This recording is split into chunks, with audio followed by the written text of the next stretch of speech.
And in follow up to your question, Zach, no, I do not want to do another 4-hour Star Trek recording. Zach, we're live. So I guess like this is definitely airing after those are out. Uh, yeah. That is I did ask Tom. So we just for those who wonder what it's like behind the scenes. The last theory video you probably saw was the broken tray theory. If you haven't watched it yet, go do that. We just finished recording that minutes ago, and I asked Tom if he wanted to stay up and rank every single episode of Star Trek Voyager, of which we're also fans. Tom politely declined. I believe my words were look down at your hands and fuck yourself with them. I believe No, that was the turn of phrase I used. I believe that was earlier, but yes.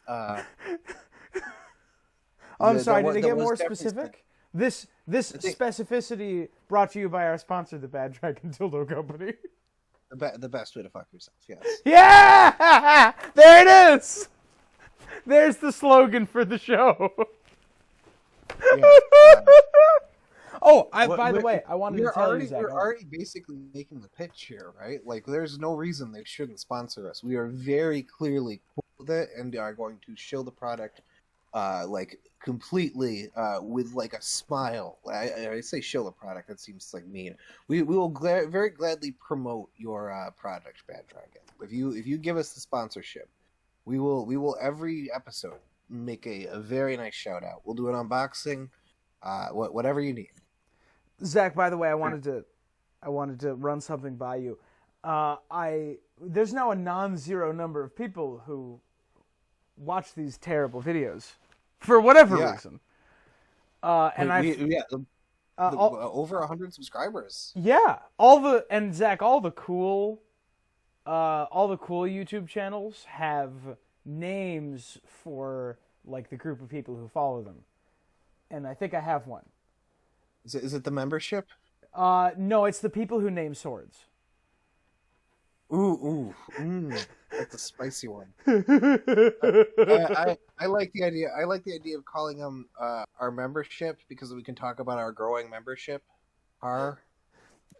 Zach, that's also pretty good. What if we have people vote in the comments? What if like not necessarily like vote like cast a ballot, but everybody comment whether you'd rather be called people who name swords or the membership. That's probably the best way to resolve this, right? You're right, and then we can take the other one and we can use that for some other purpose. Like when you're upset, please don't hesitate to call your friends a person who names swords. Yes. I think is a great way of communicating. Yes. We'll also by encouraging everybody to comment really early in the video, we'll definitely increase engagement, which will make our growing membership grow even stronger and harder. My membership bigger and bigger and harder. Our membership is getting so thick. Yes, our membership. We have a very girthy membership.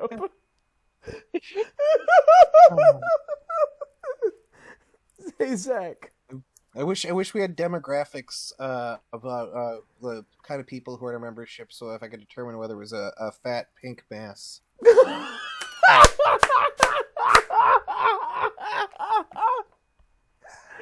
Oh, there's the joke. Oh, there it is. We can end the recording now. Fat pink mass joke for a very long time, and it finally paid off. Zach, I have a theory for you. You have a theory for it? I do. Would you like to try to guess what this theory is? For 13 years, they had ruled. Night's king and his corpse queen. After his fall, it was found he had been sacrificing to the others.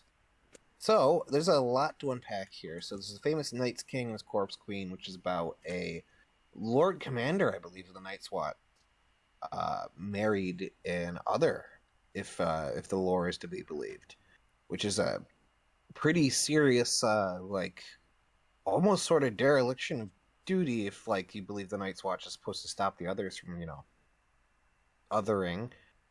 from raising the dead and doing all the things they apparently do, bringing in never-ending winter and all that. Sacrificing to the others, of course, is something that Craster does. Craster famous for a lot of things, but giving his sons to the others is a big part of them.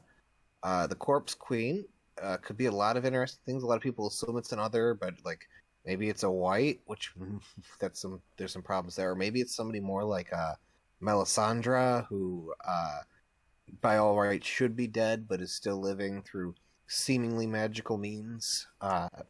That is Bad Dragon Show exclusive at this point, I believe, and as we know, we don't talk about the Bad Dragon Show. Well, that's what we know from Mel's point of view chapter, that she doesn't need to eat, and that she's probably older than people anticipate. That Maybe, a lot of her, maybe she's just hungry. Maybe she's like oh, this is a bad joke. This is a bad joke I started going towards. Maybe she just doesn't know what restaurant she wants to go to. Zach, don't make me edit things. Press the button. You do it right now. Press the button. Press the button. My God. Okay, but it's really funny. Okay, but it was really funny. Zach, no! Control Z. Undo the joke. Undo. That joke doesn't count. It doesn't count. Zach, Melisandre, neither Melisandre nor Craster are on my list. All right, so these are the thoughts of Bran Stark, which is another interesting. So this could be a Bran theory. Okay. So let's focus on the Corpse Queen, because the Corpse Queen is interesting. We know more about the Night's King than we do about the Corpse Queen. Let me start to compile my thoughts here about the Corpse Queen.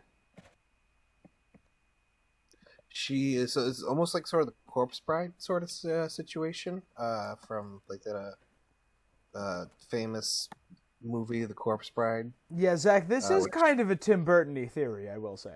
Yeah. There's definitely some Tim Burton stuff going on here for sure. People also refer to her as the Night's Queen, a bunch of other stuff. She was a woman atop the wall. I think I've got one of the few quotes here that I've dug up. Skin as white as the moon and eyes like blue stars, which sounds like another.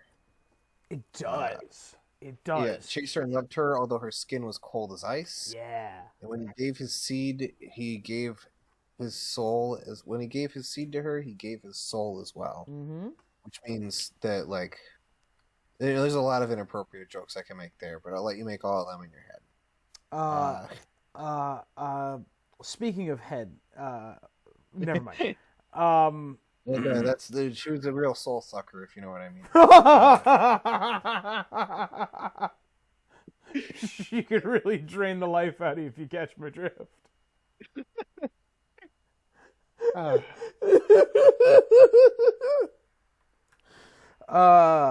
Welcome back to the 18 Plus podcast. Zach, I like what you're talking about. You mentioned giving his seed to this individual. Do you remember what happened thereafter? I mean, I have the quote here. Yeah. The quote is, "He brought her back to the nightfort." Oh yeah. Ding. And proclaimed her a queen and himself her king. And with sorceries he bound his sworn brothers to his will.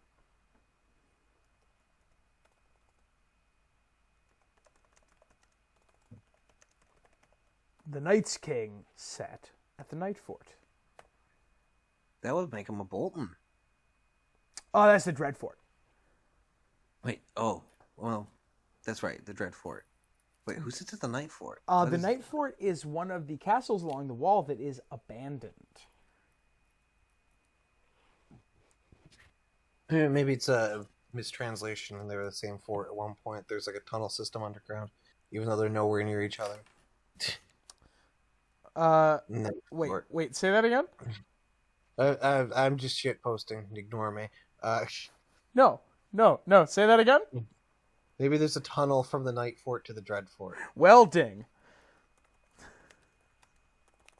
The wall was all connected in a series of tunnels called the Wormways.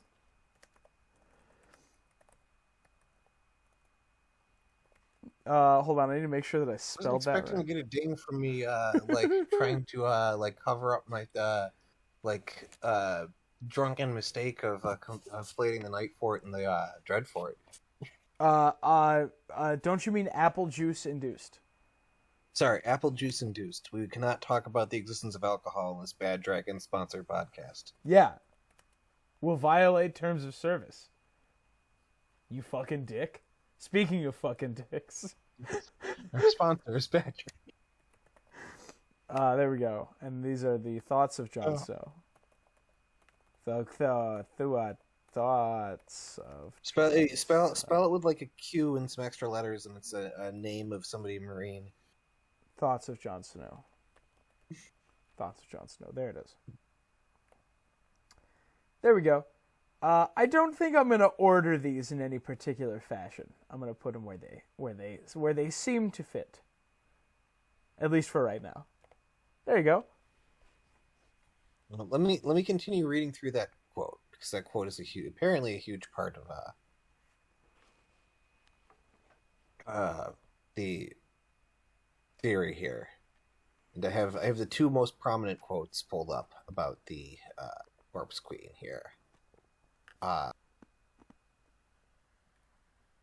He brought her back in Night Fort, proclaimed her as a queen and himself king. Sorceries, he bound his sworn brothers to his will, which sounds like mind control. For 13 years, he ruled until finally the Stark of Winterfell and Jorman of the Wildlings had joined to free the Watch from bondage. After his fall, it was discovered that he had been sacrificing to the others. All records of him were destroyed, and his very name was forbidden. Yeah. Ooh, is this a theory as to the identity of the Night King? It is not. We can discuss some additional tinfoil about the Night King specifically at the end if we want to, but no. This, by the way, for the folks playing at home, this is not a meme theory. This is an actual theory. I'm sure we can build memes on top of it. Oh yeah, and we will. Notable event in the service of Night's Watch. So he was the 13th Lord Commander. Yes. Not only known as the Night's King after all records, his name was destroyed. He had bedded a strange, pale corpse woman and proclaimed himself a king.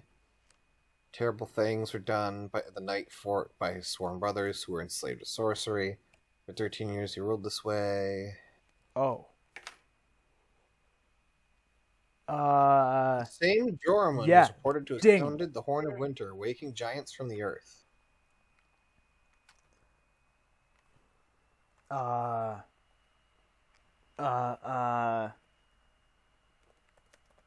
know what? I like your phrasing better. Say that phrase again. Terrible things. This might be from the World of Ice and Fire, but terrible things were done at the Night Fort by his sworn brothers, who were enslaved with sorcery.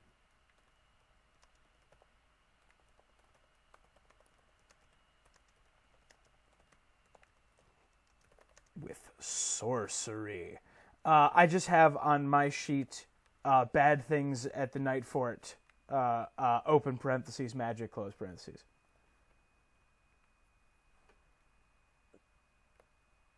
Sounds like they're almost like a hive mind, kind of. Ooh, interesting.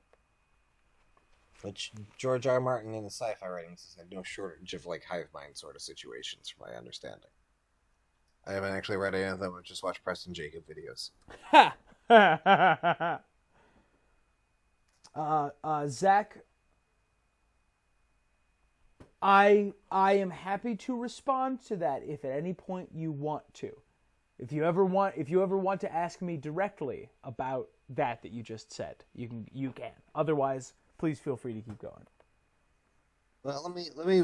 This other thing I noted while you're writing that out is that the Joram and King Beyond the Wall, who apparently did this, was reputed to have sounded the horn of winter, waking giants from the earth. Which is kind of wild, right? Yeah. Because the wall notably still exists. Yeah, meaning that the horn of winter might not tear down the wall. Maybe it summons giants to do things for you, and they can build and or tear down walls, or really rough up a particular Lord Commander. Or, and bear with me here, giant mech robots. It could summon a giant robot, which would be really easy to squish somebody who you need to squish, because he's got a hive mind sort of situation going on with him and his unbelievably cold wife. Yeah, you think she's cool. Check out my mech.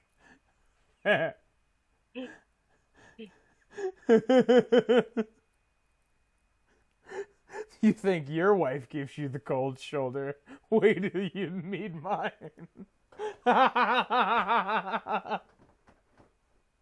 I'm gonna protest the joke I made that was censored earlier, which is not nearly as bad as that one. The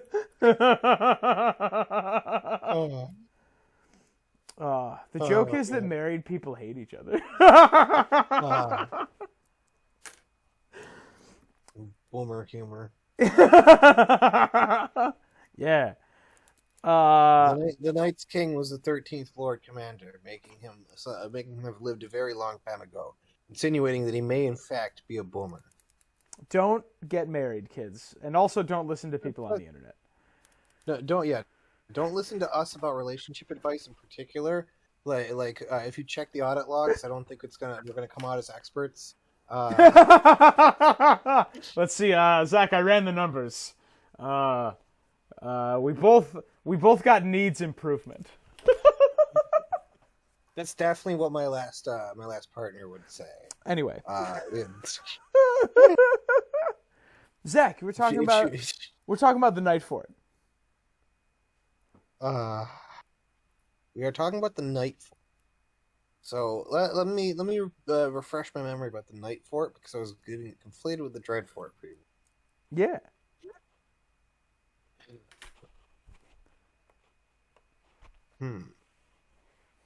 There's weirwood forest there, as there are in a lot of places on the wall. Oh, that's where the Black Gate is. Whoa! That might be an important part of this theory, right? Ding.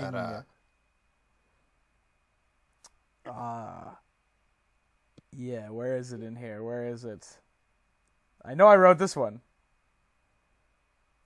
Yes. At the bottom of the nightfort is the Black Gate. And you need to repeat your vow, or at least part of it, in order to go through the Black Gate. It has like voice activation to get through. It is like one of the few legitimately like nobody disputes its magical things in the world of Ice and Fire that we've seen. Shaped like a weirwood mouth.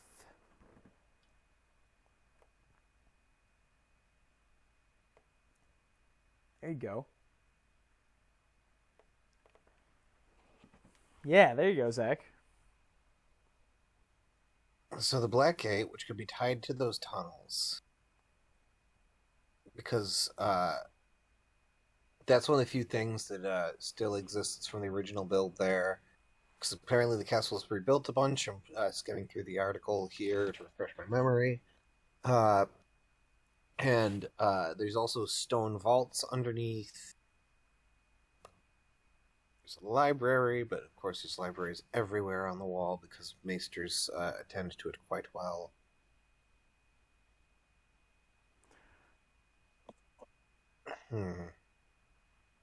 So Zach, we are once again missing a half of a theory.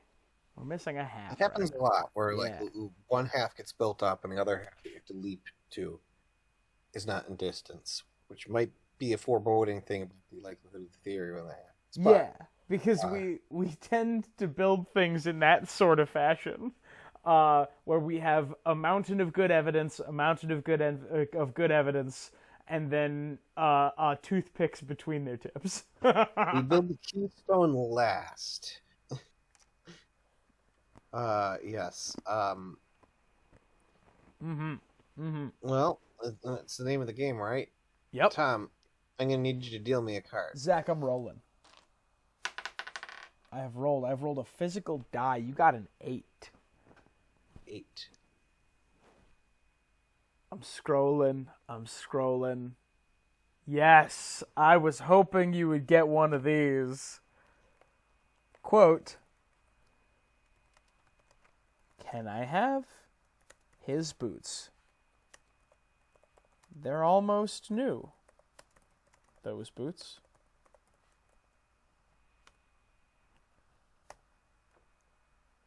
Ed Tullett. Oh, this is your Ed Tullett theory. After the death of Janos Slynt. Man, Janos.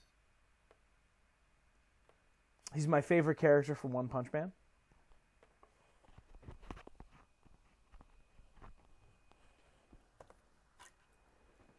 I love it when a joke is met with just pure silence. I've watched 2 episodes of One Punch Man. Dude, One Punch Man is great. I am probably, if people met us and hung out with us in real life, they would definitely think that I watch more anime than you, which is probably true, but like not recently. How dare you? I feel like somebody's getting dunked on. Is that an insult or a compliment? Is that an insult or a compliment to say, like, you look like you watch more anime? I think it depends on the color of your hair. That's true. For those that don't know, I have the exact same hair as Yami Yugi from Yu-Gi-Oh. It's like that, but with a massive bald spot. Yes, and I have the exact hair as Joey Wheeler from Yu-Gi-Oh! We establish as a black fire. Yes. But I like how that has become a running joke for no good reason. It's Dolorous said Yug. It's Dolorous said you like if you're playing at home on the bingo card, we just need to reference Star Trek and you'll have bingo. Oh, there it is. There it is. Congrats.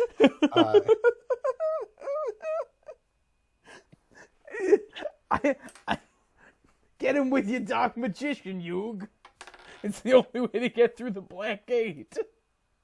Yeah, maybe the Night's King was more of a dark magician, and the Corpse Crew is more of a dark magician girl. There it is. Ordeal.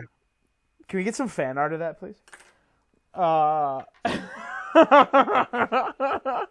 gonna be horrified the second we have any fan art because I'll be super supportive. I love fan art, as I may have mentioned before. I'm an SCP author. There's fan art in some of the SCPs. I love all of it. But man, oh man, the things we talk about on this channel, I don't know if I want to see fan art. I want nothing more. Because someone's gonna draw either the plumber theory or the membership theory in vivid detail. I'm like, you saw the comments. We inspired entire new realms of shipping Marwyn and Danny. We did. Yeah, people are now shipping Marwyn and Danny, which, you know what, they deserve each other. Denarwyn. That'll be one of our first products is a Denarwyn t-shirt. You can wear it to your next convention where they invite all the people who make theories on the internet about A Song of Ice and Fire. We'll have a big panel, and you can show support for us when we sit at the really, really, really far end of the panel by wearing your Denarwyn t-shirt. I can't promise that anyone else will understand or care, but I'll be excited. Yeah, it'll be like we'll be like 5 people past Glidus on the panel. 5 see, people. Like 3 people. we'll see 3 people wearing Dinarwin t-shirts and know that our fans made it out. Yeah, but like one of them will be doing like a niche Lord of the Rings thing where they're shipping Daenerys and Arwen. Did I get that right? Is that joke track, Zach? It's a throuple. They're shipping Daenerys, Ariana Grande, and Mace Windu. Ariana Grande. Ariana Grande. It's the street I live on. Ariana Grande.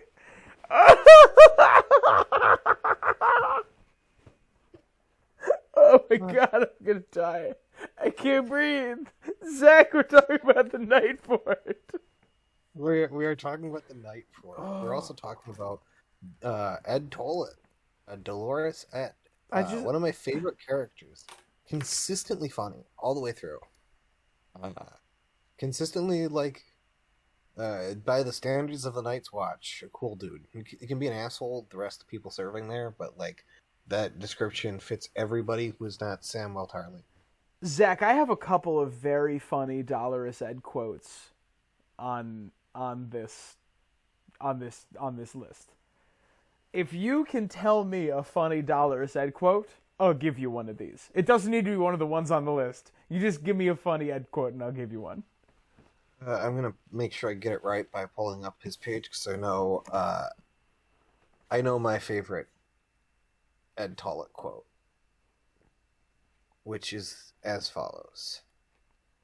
I just want to say to whoever is voting for me that I would certainly make an awful Lord Commander, but so would all these others. I love this man so much. He's the best character in the series. I know I say that about a lot of characters, but also fuck you. I think you've only said that about 3 characters. Ed, Patchface, and Euron Greyjoy. So if you say it naturally about one more character, we'll have your Mount Rushmore. No, Zach, I'm sorry to say I did say that about both Cersei and Tyrion Lannister and Davos Seaworth. It's an ever-expanding Mount Rushmore. Yeah. I feel like we go too fast. It should be Mount Rush a little bit less. As Bowen Marsh trotted off, Ed said... You're going to get away with that joke? Goodness. Oh, man. You can just walk away from that one. Pomegranates is hard to spell. Pomegranates. All those seeds a man could choke to death. Period. Ooh. I'd rather have a turnip. Never knew a turnip to do harm to anyone. That, of course, because all turnips have MDs, and they take the Hippocratic Oath. Now, turnips are, like, purplish on the top, but they're, like, pale white from the bottom. And there's certain turnips that are just completely white all the way through. I guess there's other ones that are probably purple all the way through, but this is mentioned in the same sentence as seeds, and we know the Corpse Queen was pale white, so she could have in fact been a turnip. But Zach, I need you to look inside yourself and ask if that theory brings anything to the universe. That is to say, turn up for what?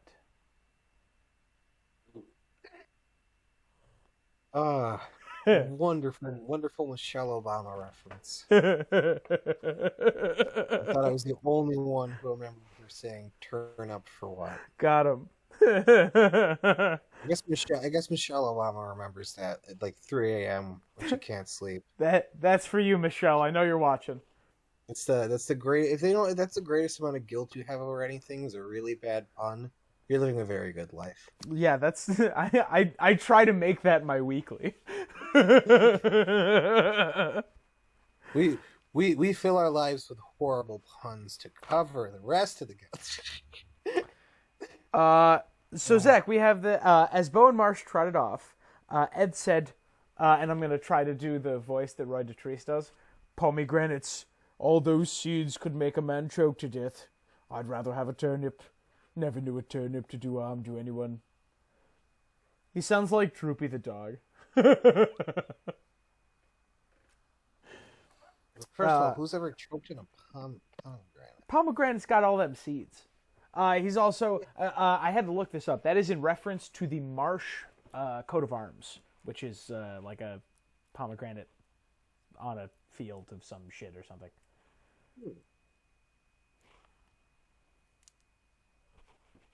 Yeah. So there you go. There's your Ed quote. I know your Dolorous Ed, Clitoris Ed theory. No, that was yours. But that's true. Yes. This has something to do with the wall collapsing, I believe. Are you making? Would you like to frame that into a guess? Does this have something to do with what happens after the potential collapse of the wall and the death of most of the Night's Watch? No. Interesting. I would because say I always assumed that would happen and that Ed would survive because it'd be really funny if he was doing something inconvenient that saved his life. It would be one of the things that one of the things that strikes me the most about Ed, that George R. R. Martin went like saying, if I could ideally cast characters as different actors, I can't do Dolorous Ed because I would want him to be played by Charlie Chaplin. And Charlie Chaplin has that famous like front of a barn falls down and he like the window stops him from getting crushed because he like the window is right exactly over where he is. Yeah. It's like one of the most famous shots of all time. It would be really funny if that happened to Ed when the wall came down. That would be, and I like it. But no, this is not about the end of the wall. This is about, I guess you could say, what happens preceding that.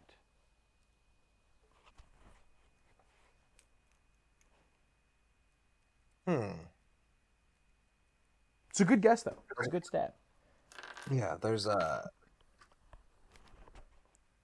13 years he had ruled Night's King. So there's a line here being drawn between the Night's King, his corpse queen, and Ed Tollett.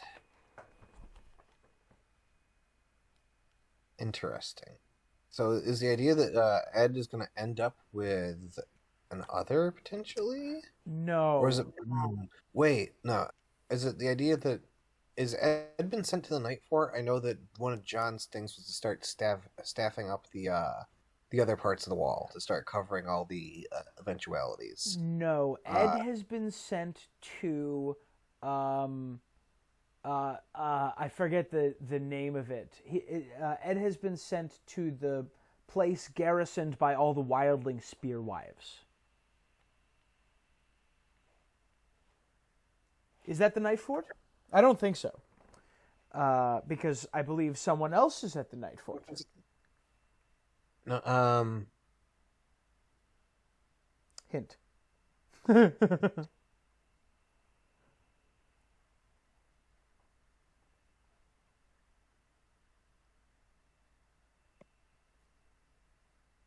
Hint, hint.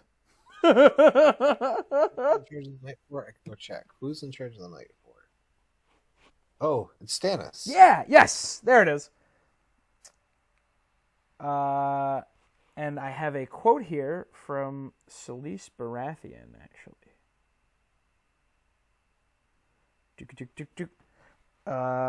Go ahead and entertain the crowd.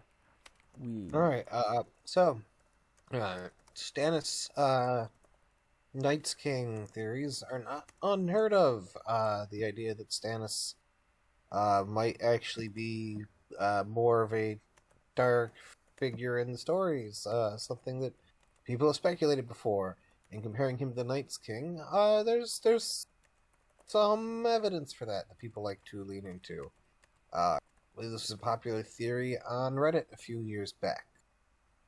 that Stannis was the next Night's King and not the next Azor Ahai. But I don't know if that's what the quote is going to reinforce here. We will not be with you long. Not be with you long. A few days at most. It is our intent to press on to our new seat at the Nightfort as soon as we are rested.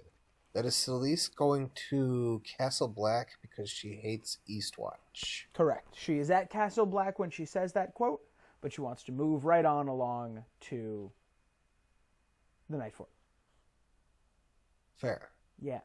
Yeah. Yep. This I believe is just during the time that she, Shireen, and Patchface show up at Castle Black. She, Shireen, and Patchface. We got a Patchface cameo, your boy. We do. Can I give you a hint, just to make sure that you're not barking up the wrong tree too much? Sure. The Corpse Queen is not relevant. The Night is the Night's King. Tangentially, but not the main focus. Interesting. Not the main focus. Seems to be more about the terrible things happening at the Nightfort, and the Sworn brothers were enslaved by sorcery. If I had to take a thrust, that seems to be where you're going here. You're driving in the right direction. Yeah. Good. Okay, excellent. So, let's talk about the interesting things happening with people's brains. So there's the ability to warg other humans. Bran, of whose thoughts we start with here, is capable of warging into Hodor and controlling him. And there's also a Weirwood network that might have similar qualities. Bloodraven, who is beyond the wall, may be able to enter people's minds as well. There's a common theory that Bran or Bloodraven or both or others, both others in the others or others as in other characters who may have this ability, have been warging into people's minds across time to mess with things. The famous time-traveling Bran theory. That my favorite theory in the fandom, by the way. Yes, it's a very good one. It's a very fun one as well. Like multiple people through history have been messed with by either Bloodraven or Bran, of which there is some evidence. And of course, the show legitimizes this with the famous "Hold the Door" scene that hold the door. People really live. That being said, I don't know if that's exactly what you are going with this, but underground tunnels. I'm glad you brought this up. I think that you got close enough to something that I want to talk about that I can put it on. Can I, can I soliloquize here for a moment? Please do. So there's 2 pieces on this list. There was 21 total clues. 2 of them are external to A Song of Ice and Fire. This is the first. You ready for this? You ready for this crazy shit? Yes. I hope you're ready. When Moses came close enough to the camp to see the calf and the people dancing, he became furious.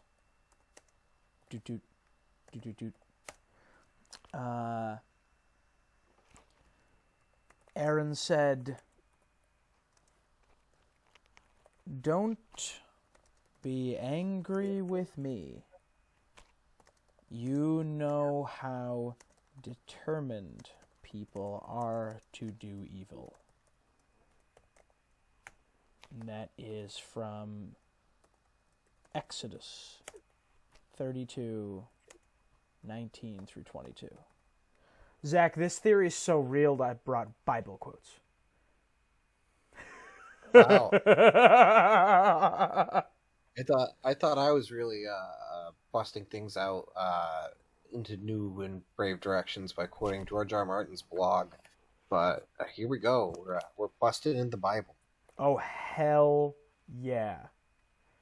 So, I think from George R. R. Martin's writing that he is not the most religious of individuals. However, he has been known to play on tropes in the Bible and in other religious literature, right?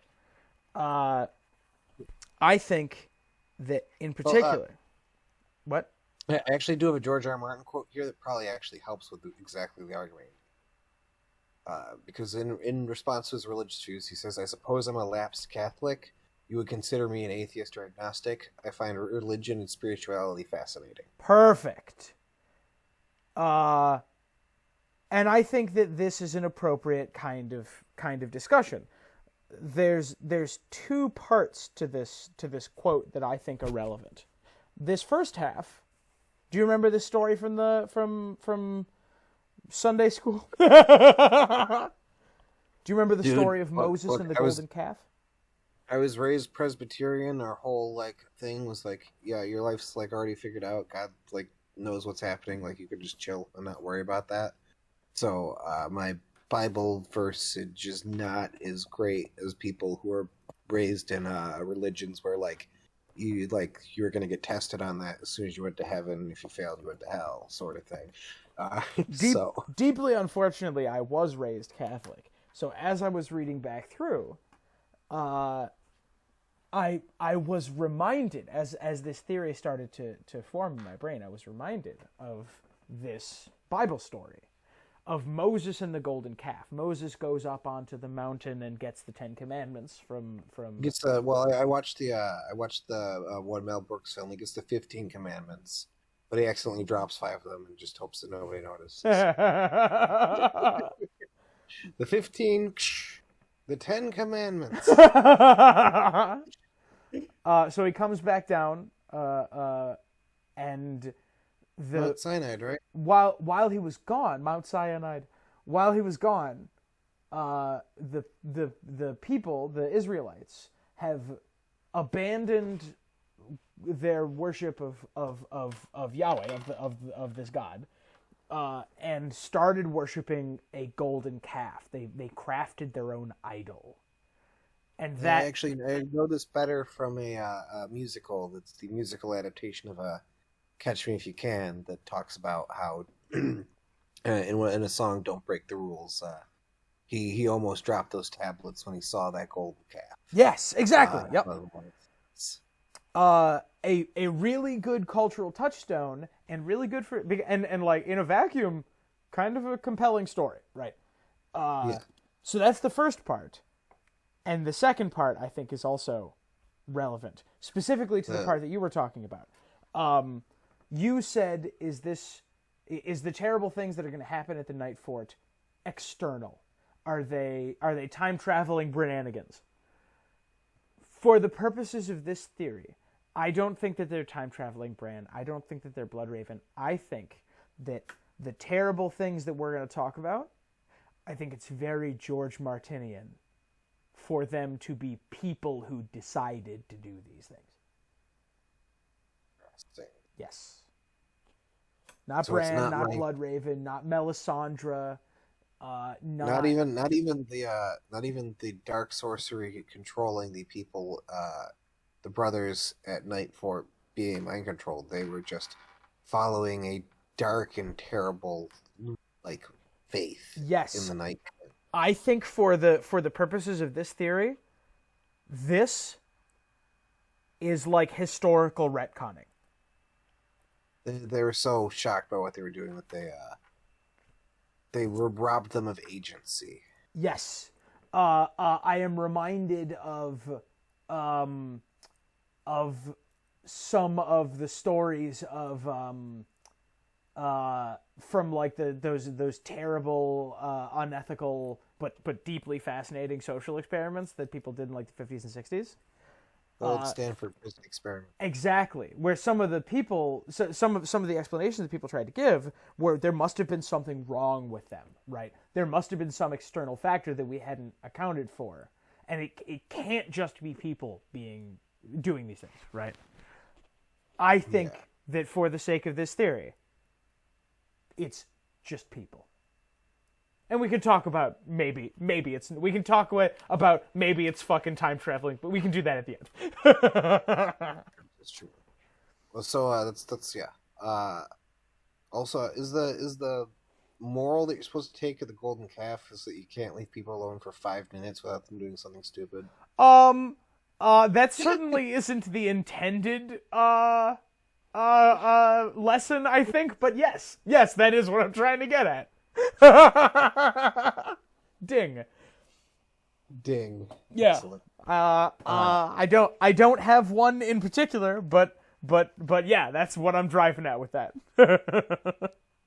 Interesting. Is that the people I wonder if the nightfort is it going to become a cult again? Basically, is this going to be like a cult sort of thing, where because Stannis is there, because Stannis is very likely not going to actually be there because he's too busy trying to win the war for the Dawn. He's too busy trying to save the world. Holy but shit! You know who will be there all the time is Selyse. Holy shit, Zach. We're getting somewhere. You also just said, what did you say about leaving people alone?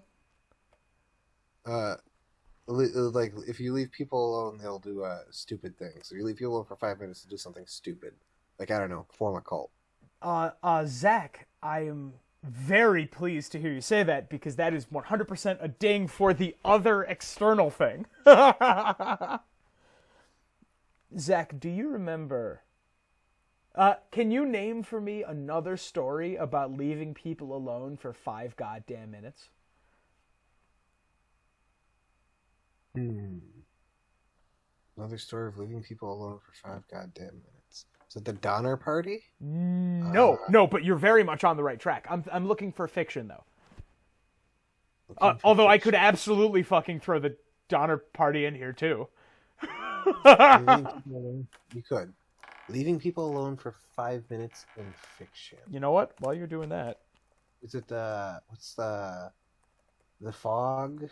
No, the mist, not the fog.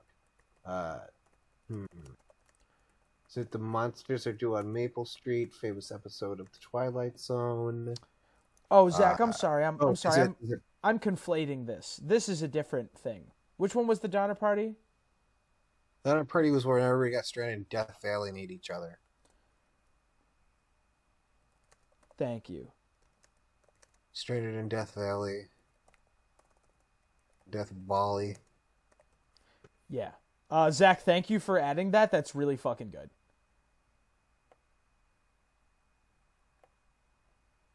Well, we've also had a lot of cannibalism set up in the books so far. Actually, oh.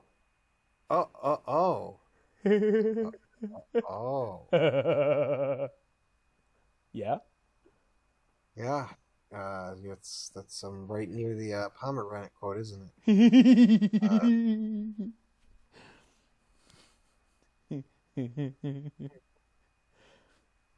So, Zach, a story where people, when left alone for 5 fucking minutes, in Monsters Are on Maple Street, famous episode, my favorite episode of the Twilight Zone. Let's see.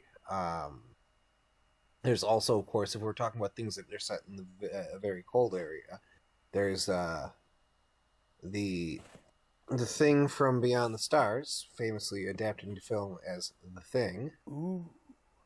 I don't think The Thing's relevant. I like where your head's at, but I don't think it's relevant. It's not the Amogus theory. Zach, can we make an Amogus theory? That's some good clickbaity shit. This is good clickbaity shit, I agree. I'll just stand here literally drawing the Among Us guys. Yes. I'll just draw crew members the whole time while we talk about it. All right, Zach, why don't you take one more swing and I'll tell you what I'm driving at. One more swing. Piece of literature where you can't leave people alone for 5 minutes without them doing something stupid. I'm going to say I believe it's post World War II. Oh, it's Lord of the Flies. Fucking A, it's the Lord of the Flies.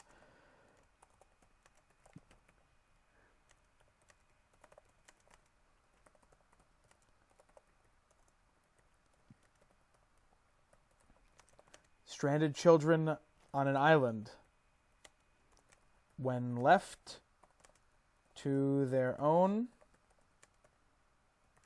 devices, and devoid of leadership, begin engaging in ritualistic sacrifice to a totem they created.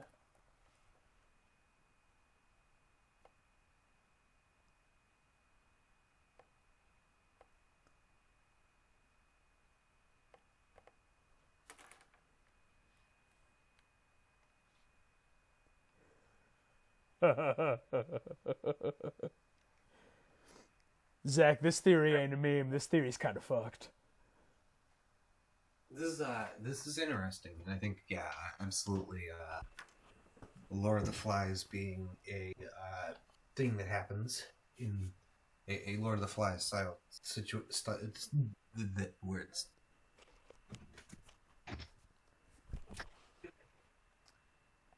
in a Lord of the Flies style situation, you mean? Yes, happening could very well be a thing that tracks with George R. R. Martin's. Yeah, and you know what causes an extraordinary? You know what causes Lord of the Flies situations? Extreme weather, especially cold. Yes. That Donner Party throw was pretty good. Yeah, that totally pits people against each other. I can say I see where you're going with this. Yeah. Yeah, Zach, you want to take a swing? No. Rant a little bit about Lord of the Flies. Give the. I need a second, anyways. Give the audience a little bit more, some that have read it before. Oh, for sure. It's a very good story. The Lord of the Flies is absolutely batshit. It is this. Maybe I should do a full video on the Lord of the Flies because it's very good and exceptionally fucked up. A group of children becomes stranded on an island, I believe, in the middle of World War II. They get stranded on this island and they have to learn how to survive. And it dissolves into this terrible, terrifying dog eat dog sort of society that all of these kids begin engaging in. There are totems erected. They start worshiping a pig's head. One of the children hallucinates that he's talking to the devil, or maybe actually talks to the devil. It does depend on kind of how you read it. And they start engaging in ritualistic worship of these fucking totems they've created, because they've been devoid of the supervision of someone who knows what the fuck they're talking about for 45 minutes. And the point of the story is it's I believe it, and don't quote me on this, I believe it was designed as an allegory for Nazi Germany, right? When people stop looking, what can we now get away with? When there's an indication of good, coherent leadership, and any amount of turmoil, any amount of outside forces causing pain and suffering, the problems can compound very quickly, and bizarre things can start to happen.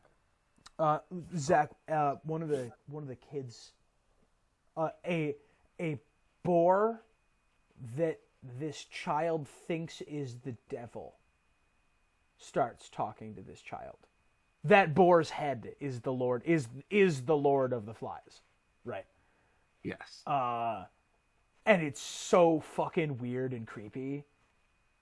And like it's supposed to it kind of reads like, man, these kids are like fucking insane.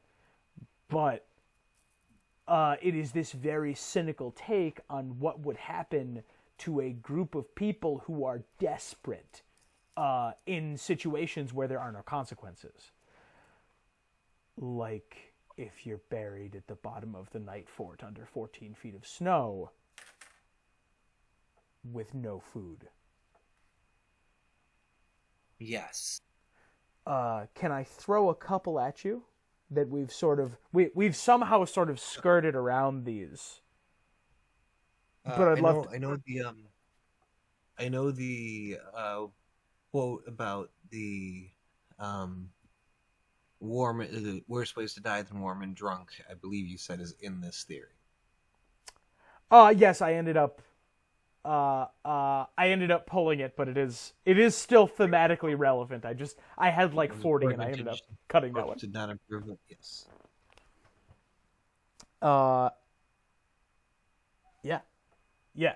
Yeah, dude.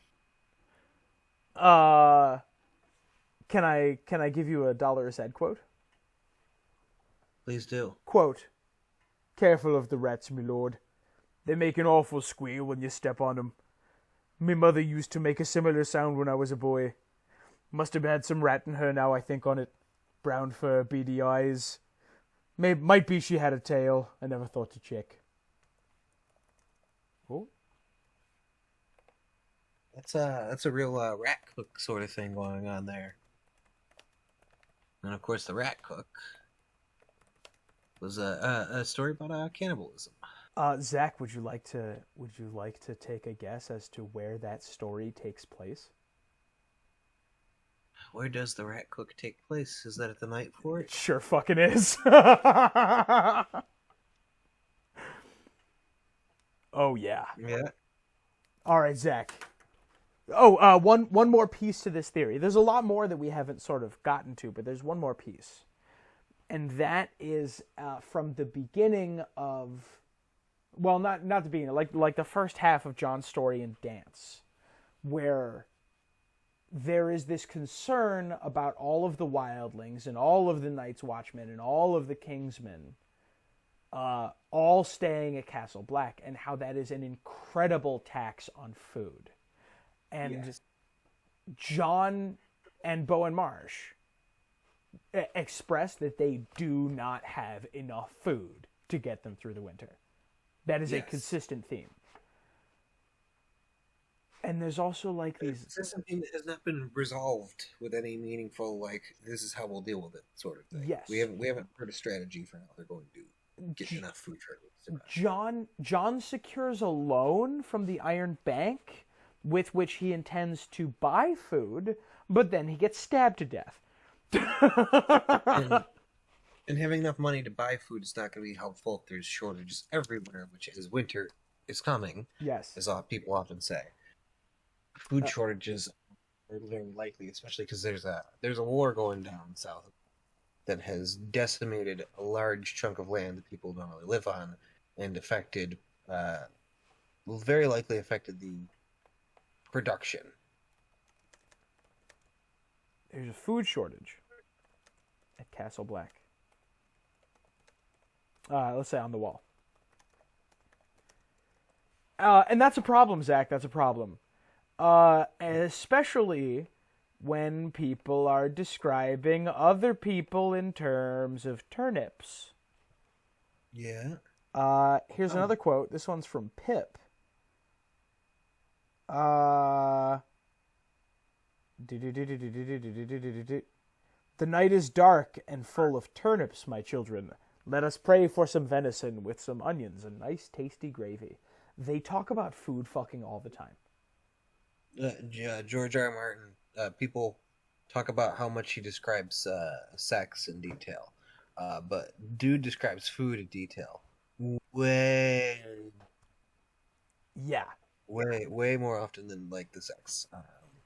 Man is definitely like fat before he's horny. Man, that was a sentence. and like George, like same. Like let me be clear here. 100% on board and supportive.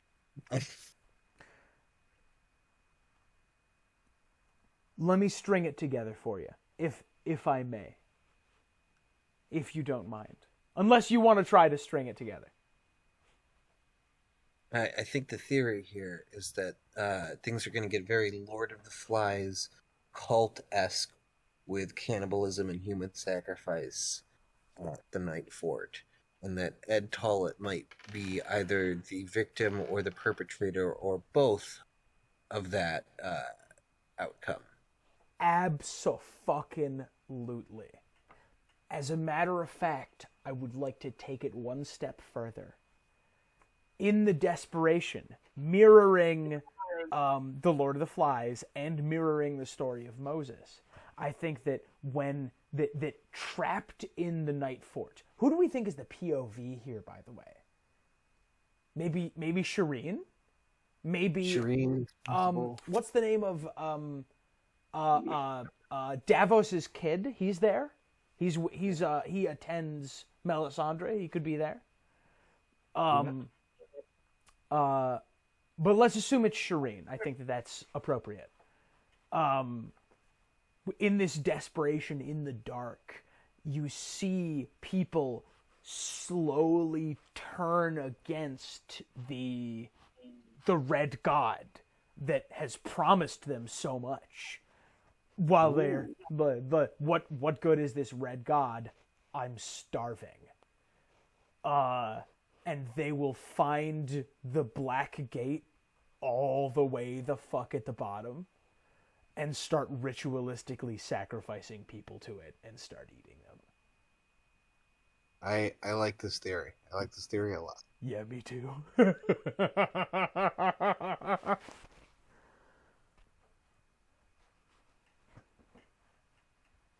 I'm sold.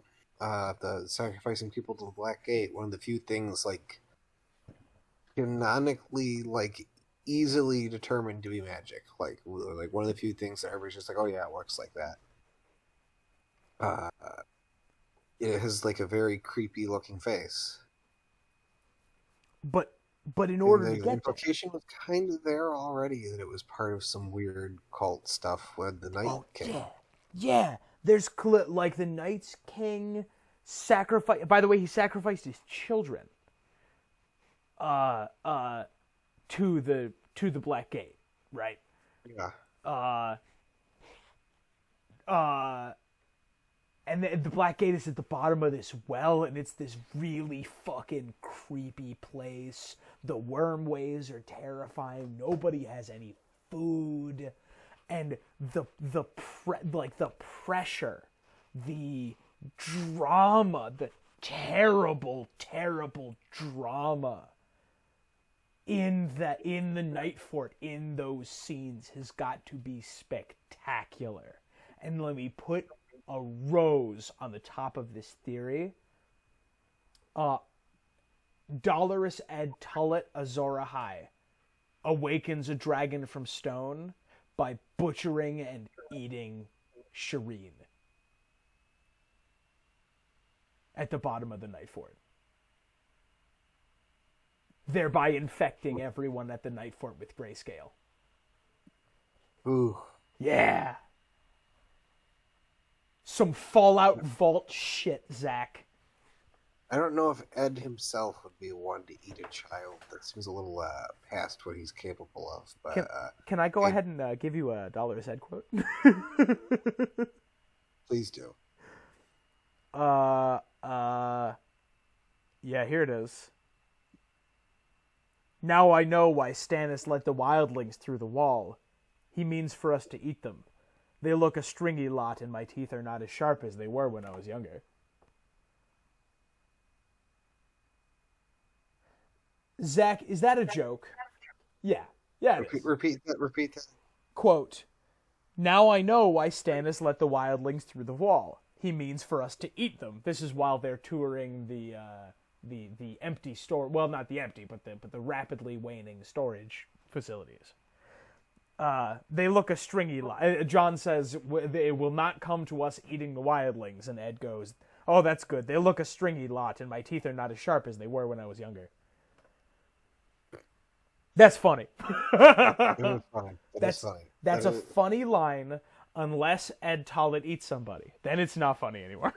No, that's really funny.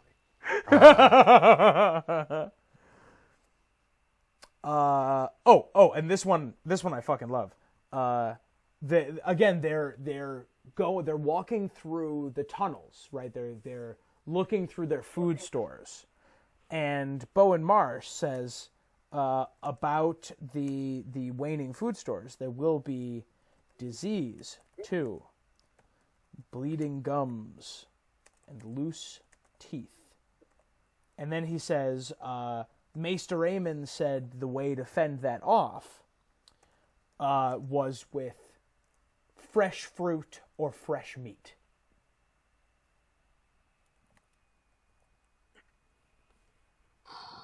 Yeah? I can see Ed eating people. I think it's a little bit of a stretch from eating Shireen, but not that much. And it's a very good theory of Azor Ahai being somebody who unleashes a great curse is a fun twist on it. Yeah. Azor Ahai being somebody who is a person who brings a horrifying plague onto the land. That's a fun. And like, dude, I was pondering this, and it feels really well set up. Lord of the Flies under the Nightfort. They get snowed in for the winter for 6 months or a year. For maybe an entire fucking book. Just sitting, sweating in this pressure cooker with all these people, all these mouths fucking starving. More and more desperate, and somebody walks downstairs and finds this ancient idol and thinks, fine, if the Red God won't help, I'll do it myself. Lures a friend down, and among the rats, butchers them. Yeah. Yeah.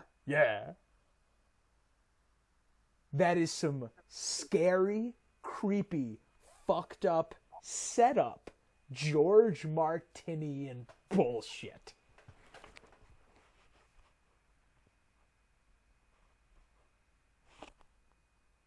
That's our show, everybody. Yeah, there it is. Yeah, and I agree. I think that it's some real good fucked up shit. If Melisandre's Azor Ahai prophecy ends up being completely wrong, and the stone dragon ends up being greyscale, and the outbreak is caused by people fucking eating a kid. That tracks. That is pretty likely, at least the main thrust of this theory. Right. I think the specifics is specifics I can't say for sure, but like the cannibalism seems pretty well set up. Right, how do you feel, Zach, about Lord of the Flies under the Nightfort? I think that's pretty likely. I think we'll definitely see that when The Winds of Winter comes out on the 5-year anniversary of our channel being created. Thank you all for watching. Yes, thank you all for watching. We really appreciate it. I hope that you all enjoyed the shift in tone of this video from dick jokes to oh no. I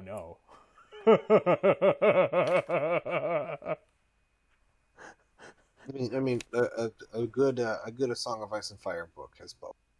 Yes, yeah, for sure.